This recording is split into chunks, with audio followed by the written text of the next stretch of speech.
Meus queridos irmãos, mais um momento de paz, mais um momento para estarmos juntos. Que Deus se faça presente em cada coração, em cada sofrimento, em cada saudade, em cada desencontro. Que o Pai possa transformar as nossas vidas em um campo florido de amor e de paz. Vamos pegar nossa água para que possa ser fluidificada no final. E vamos manter junto a nós os nomes dos nossos amados que precisam da oração, precisam da paz. Pedindo a espiritualidade amiga que venha fluidificar as nossas águas. E que nós possamos, ao bebê-la, nos sentirmos fortalecidos, nos sentirmos plenos de saúde, de paz e de amor. Vamos dar continuidade à leitura do livro dos Médiuns. Estamos no capítulo 6, da segunda parte, das manifestações visuais.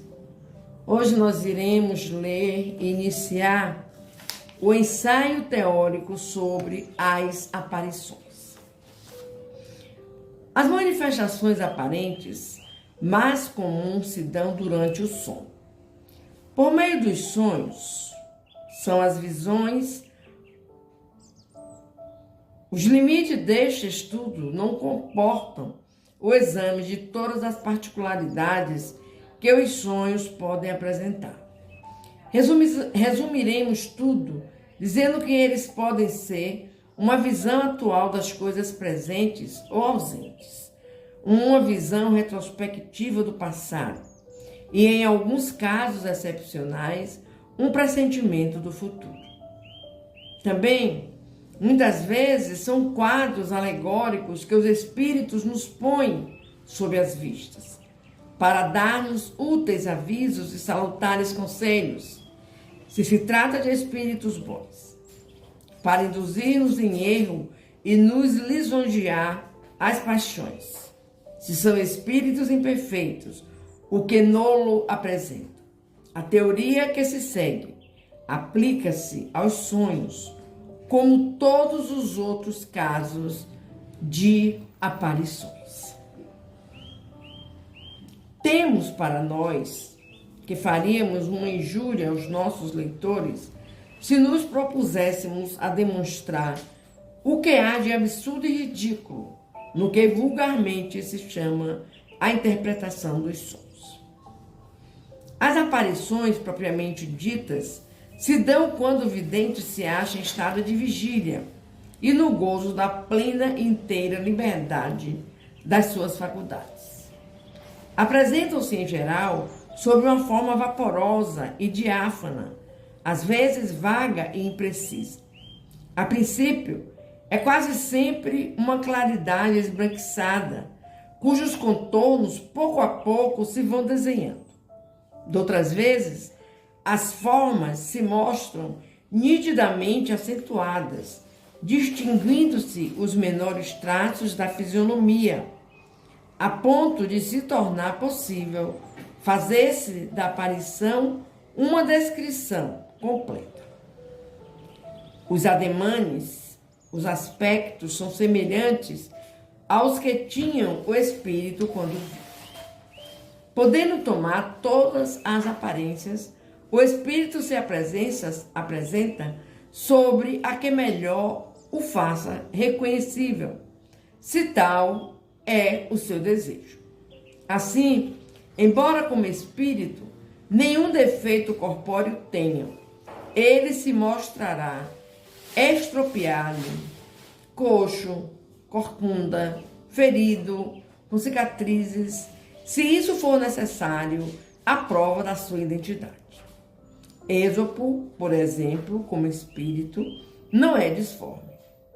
Porém, se o evocarem como Ésopo, ainda que muitas existências tenha tido depois da em que assim se chamou, ele aparecerá feio e corcunda, como os seus trajes tradicionais.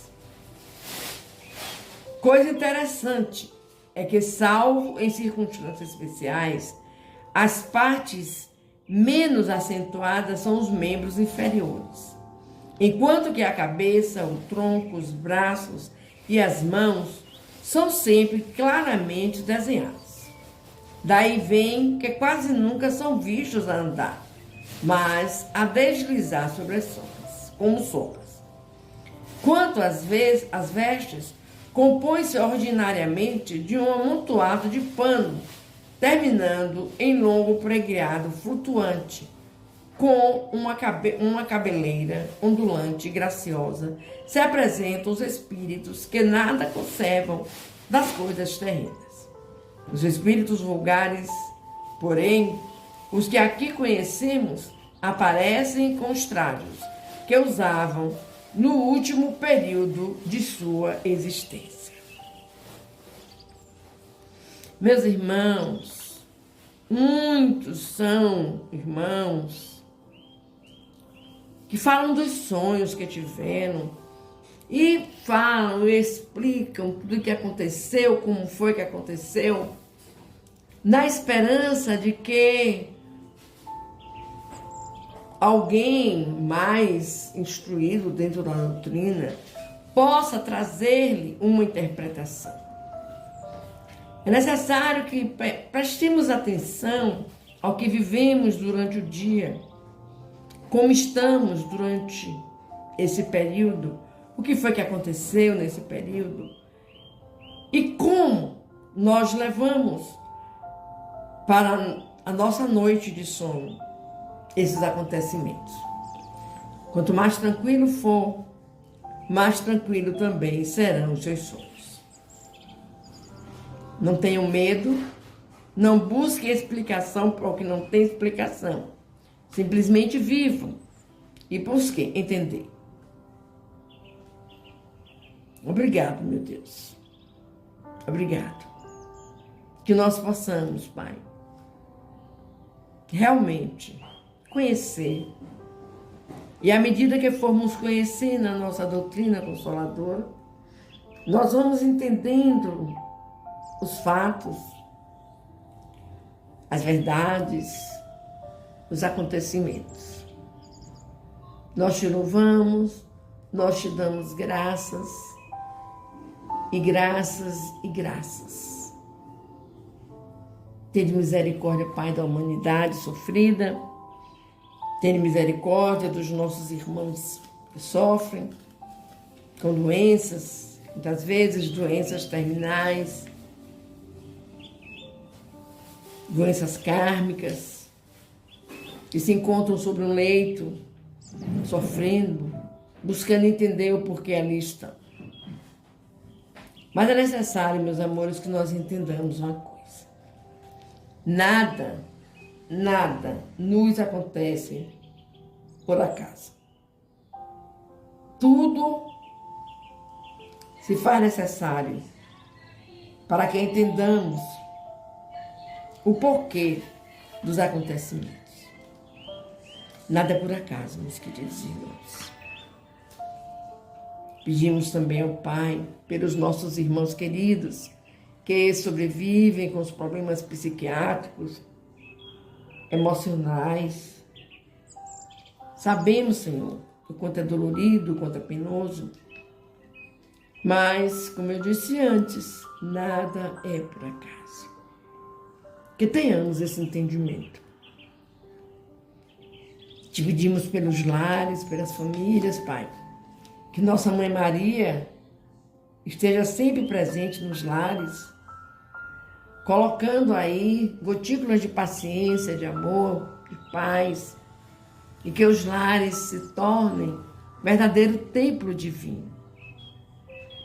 Que aquele irmãozinho que sai desse lar para buscar na própria luta da vida experiências, alegrias, aí eles caem no mundo dos vícios.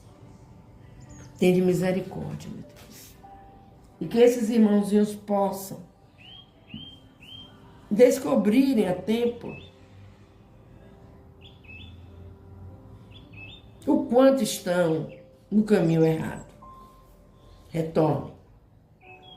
Faz-se necessário que se retorne para seguir uma vida como Deus assim desenhou para todos nós. Louvado seja nosso Senhor Jesus Cristo, meus irmãos. Para sempre seja louvado. Vamos fechar os nossos olhos. Vamos fazer a oração que Jesus nos ensinou, traduzindo o Pai Nosso como um hino de amor, de felicidade em nossas vidas. Pedindo a espiritualidade amiga que venha fluidificar as nossas águas, derramando os fluidos necessários para transformar essas águas em medicação. E que nós nos sintamos bem melhores ao bebê-la. Pai nosso que estás nos céus, santificado seja o teu nome, te amo. Venha a nós o teu reino, Senhor.